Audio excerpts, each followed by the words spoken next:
नमस्कार श्रोतेहो. चपराक प्रस्तुत घनश्याम पाटील लिखित किस्सा इलेक्शनच्या या नवीन भागात आपल्या सगळ्यांचं स्वागत आहे. आजचा आपला किस्सा आहे म्हणजे आजच्या आपल्या किस्स्याचं शीर्षकच जरा हटके. त्याचं शीर्षकच असं आहे की हा किस्सा खरा आहे. आज मांडणारा किस्सा खरा आहे का? निश्चितपणे खरा आहे. अस्सल आहे. 24 कॅरेट सोन्यासारखा. मग कुठला आहे? म्हणजे मतदारसंघ, गाव, शहर कुठलाही असू शकतो.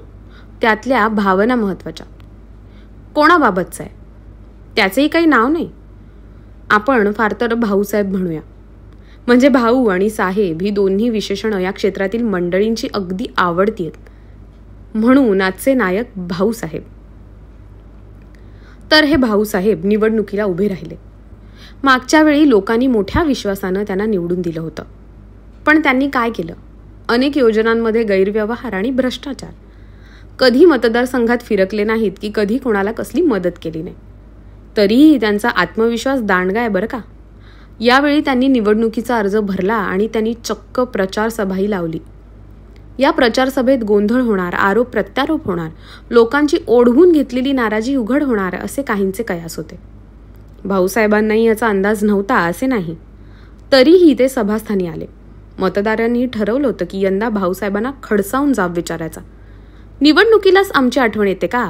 हे त्यांना तोंडावर विचारायचं. भाऊसाहेब मात्र महाबेरकी. राजकारण्यांनी गेंड्याची कातडी पांघरावी म्हणतात तसे. ते आले. सभा सुरू झाली.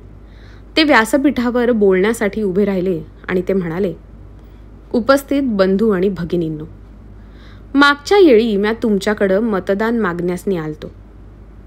त्यावेळी माझ्याकडं काय बी नव्हतं. गावाहून एका कपड्यानिशी या शहरात आलतो. मजुरी करत करत राजकारणात गेलो. म्या एक सामान्य कार्यकर्ता. आधीच्या नेत्यांवर तुमचा राग असल्यानं तुम्ही मला सपोर्ट केलता. त्यावेळी माझे खाण्याचे वांदे होते. जी काय कोरभर भाजी भाकरी मिळायची ती खाऊनच्या माझे दिवस निघायचे. आपण माझ्यावर कृपा केली आणि आज माझ्याकडं कसलीच कमतरता नाही. मायबाप जनतेने ठरवलं तर राजाचा रंक होतो आणि रंकाचा राव. तुम्ही समद्यांनी मला निवडून देऊन राव केलं. आज या शहरात माझे 3-4 बंगले आहेत. पेट्रोल पंप टाकलाय. दुकान हाय, शोरूम हाय. समद्या महागड्या गाड्या मायाकडे आहेत. इतकंच काय, मी तुमच्या लेकरांच्या कल्याणासाठी शाळा बी काढली आहे. आपले बियर बार बी जोरात चालतात. तुमच्या कृपेनं माझ्याकडे नाही असं आता कायच नाही. सगळ्या इच्छा तुम्ही मायबाप मतदारांनी पुऱ्या केल्या बघा. त्यामुळं तुम्हा समद्यांना नम्र विनंती आहे, या येळी बी तुम्ही मलाच निवडून द्या म्हणजे मी तुमची कामं करू शकन. हां, आणि ध्यानात घ्या, माझ्या बिगर तुम्ही अजून कोणाला बी निवडून दिलं तर त्याला हे माझ्या इतकं समद करण्यात पुढली 5 वर्ष अशीच निघून जातील. त्यामुळे तुम्ही मलाच निवडून द्या. आता मात्र मी तुमची समधी कामं करू शकन. भाऊसाहेबांचं भाषण झालं. लोकांनी ऐकलं. त्यांना जाब विचारायची कोणाचीच टाप नव्हती. आजवर जे कोणी निवडून आले त्यांचं हेच रूप होतं. भाऊसाहेबांनी आज भाबडेपणानं त्यांच्यासमोर मांडलं इतकंच.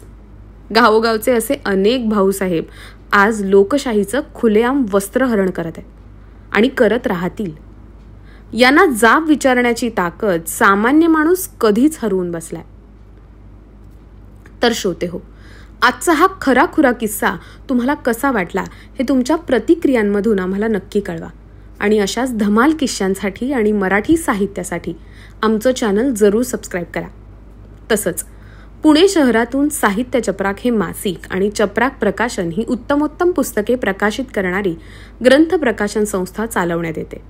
साहित्य चपराक मासिकाचा अंक दरमहा 10 तारखेला प्रकाशित होतो. आपले साहित्य पाठवण्यासाठी, चपराकमध्ये जाहिराती देण्यासाठी आणि नवनवीन पुस्तकांच्या माहितीसाठी संपर्क करा. घनश्याम पाटील, संपादक, चपराक.